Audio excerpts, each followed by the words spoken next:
బాధెలా ఓ మనసా, నీకు దిగులేలా నా మనసా. బాధెలా ఓ మనసా,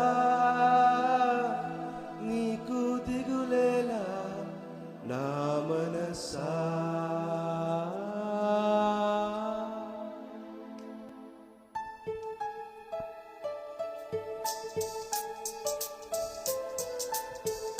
పాటను అర్థం చేసుకుంటూ పాడదాం, మనస్ఫూర్తిగా పాడదాం,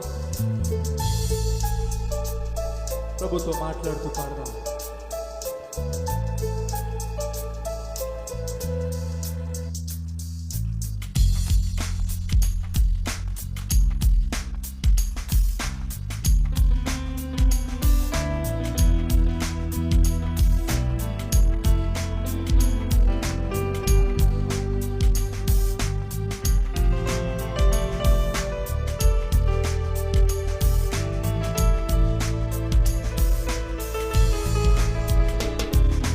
బాధెలా ఓ మనసా, నీకు దిగులేలా నా మనసా.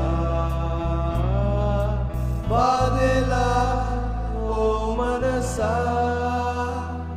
నీకు దిగులేలా నా మనసా.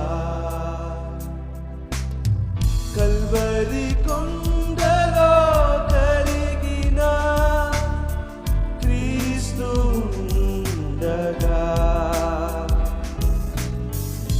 కన్న ప్రేమను మించిన యేసు ఉండగా. బాధెలా ఓ మనసా, నీకు దిగులేలా నా మనసా. బాధెలా ఓ మనసా, నీకు దిగులేలా నా మనసా.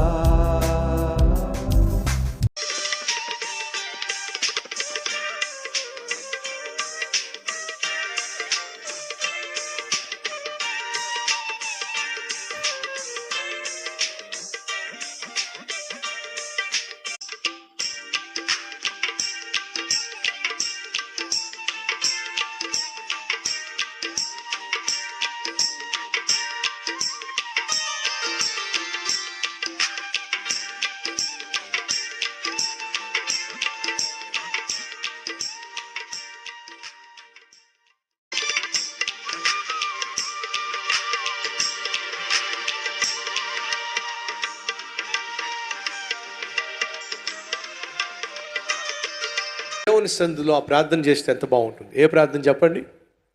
ప్రభువా, నాకును నా ఇంటికిని నేను కలిగి ఉన్న సమస్తమునకును చుట్టూ కంచివే ప్రభువా.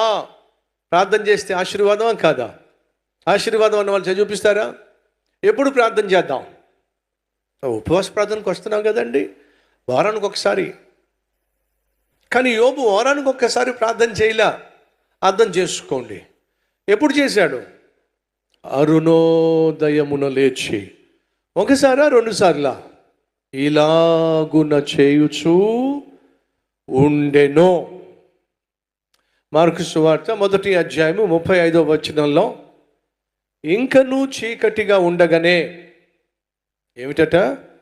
ఇంకనూ చీకటిగా ఉండగానే పెందల కడనే లేచి, చాలా చీకటిగా ఉండగానే బయలుదేరి, ఆయనకి ప్రార్థన చేయడానికి ఒక స్థలం లేదు, ప్రార్థన చేయడానికి ఒక ఇల్లు లేదు, ప్రార్థన చేయడానికి ప్రార్థించే ఒక గది లేదు. కాబట్టి ఏం చేయాలి? ఆయన లేచి అరణ్యములోనికి వెళ్ళి ఏం చేశాడట? ఏకాంతముగా, స్క్రీన్లో కాస్త వాక్యం చూపించిన నీకు పుణ్యం ఉంటుంది. అరణ్య ప్రదేశమునకు వెళ్ళి అక్కడ ప్రార్థన చేస్తున్నాడు. చేసెను అని ఉందా? ఇంకేముంది చెప్పండి?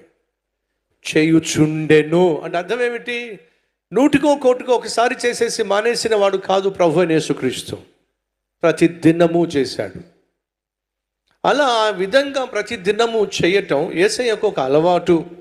లూకాసు వార్త చూద్దాం రండి, అక్కడే ఉందాం. లూకాసు వార్త 39వ వచనం, 22వ అధ్యాయం. లూకాసు వార్త 22:39 ఏముంది అక్కడ? తరువాత 22:39 తరువాత